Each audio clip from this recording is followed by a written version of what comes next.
সবাই কেমন আছেন? আজকে আমি আপনাদেরকে ধনেপাতা ভর্তাটা বেটে দেখাবো। আমি এই ধনেপাতা ভর্তাটা কিভাবে বানাবো। আমি এই ধনেপাতা ভর্তাটা বানানোর জন্য যে দেখুন চুলায় একটা প্যান বসিয়ে দিয়েছি। আমার এই প্যানটা গরম হলে এখানে আমি একটু তেল দিয়ে দেব। এই যে দেখুন আমার প্যানটা গরম হয়ে গেছে। প্যানটা গরম হলে আমি প্যানটার মধ্যে যেভাবে একটু তেল ঢেলে দেব।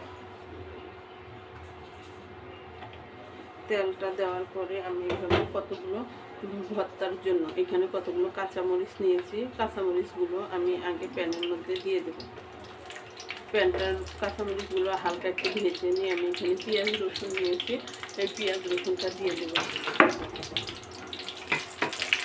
আমি এভাবে একটু নেড়ে চেড়ে মরিচটা আমি হালকা একটু আগে ভেজে নেব। কারণ মরিচটা যখন একটু এমন কালার হয়ে যাবে তখন আমি পেঁয়াজ রসুনগুলো দিয়ে দেবো।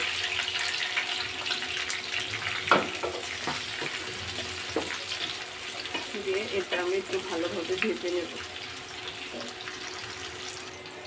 আমার পেঁয়াজ রসুনটা যখন এমন ভাজা হয়ে আসবে তখন এর মধ্যে আমি এই যে ধনেপাতাগুলো কেটে নিয়েছি, ধনেপাতাগুলো এইভাবে দিয়ে আস্তে আস্তে আমি নেড়ে চেড়ে এইভাবে নেড়ে চেড়ে ভালোভাবে নেড়ে চেড়ে নেব। এই যে এখানে আমি সবগুলো ধনেপাতা দিয়েছি। এই ধনেপাতা থেকে পানি বের হবে। এখানে পানিতে কোনো এক্সট্রা পানি দিবেন না। এটা দিয়ে আমরা এভাবে ভালোভাবে ভেজে ভাজতে থাকি। ধনেপাতাটা সিদ্ধ হয়ে যাবে। তারপরে আমি ধনেপাতাটা ভালোভাবে ভাজা হয়ে গেলে পাতায় দিতে নেব।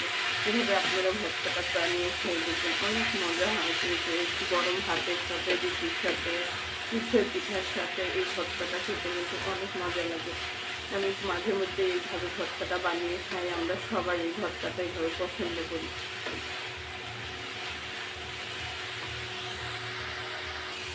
এই যে দেখুন ধনেপাতা থেকে এমনি কিন্তু একটু পানি বের হয়েছে, কিন্তু আমাদের এই পানিটা ভালোভাবে শুকিয়ে এইভাবে আমাদের ভালোভাবে পাতাটা তেলে নিতে হবে। তেলটা যখন বাড়িয়ে যাবে, পানিটা শুকিয়ে, তখন আমি বুঝবো যে আমার ধনেপাতাটা ভালোভাবে টালা হয়ে গেছে।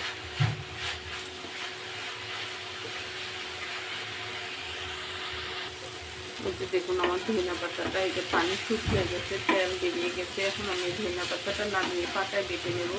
পাতায় বাটাটা আমরা সবাই জানি কীভাবে পাতায় বাটতে হয়, এইটা আর আমি দেখাবো না। এই যেভাবে পানি বেটে এইভাবে এখন আমি চুলায় থেকে এটা নামিয়ে নেব। নামিয়ে তারপরে আমি এটা এখন নিয়ে যা পাতায় বাটবো। এই যে দেখুন আমি ধনিয়াপাতা ভর্তাটা কত সুন্দর করে বেটে নিয়েছি। এই যে ভাতটার পর ধনিয়াপাতা ভর্তাটা আমার কত সুন্দর আঠা আঠা হয়েছে। এই ধনিয়াপাতা ভর্তাটা এটা গরম ভাতের সাথে, আমরা সন্ধ্যার নাস্তায় চিতই পিঠার সাথে এই ভর্তাটা খেলে কিন্তু অনেক মজা হয়। আপনারা ওইভাবে ভর্তা বানিয়ে খেয়ে দেখবেন, ভর্তাটা খেতে অনেক মজা হয়। এই যে সাথে আমি আজকে দুপুরবেলা মাছ ভেজে নিয়েছি, পুঁটি মাছ ভাজা দিয়ে আজকে আমি এই ধনিয়াপাতা ভর্তা দিয়ে দুপুরবেলা গরম ভাত খাবো। আপনারা একবার ট্রাই করে খেয়ে দেখবেন ভর্তাটা কত মজা লাগে। আমার ভিডিওটি ভালো লাগলে আমার চ্যানেলটি একটা লাইক, আমাকে একটা লাইক দিয়ে আমার চ্যানেলটি সাবস্ক্রাইব করে দেবেন।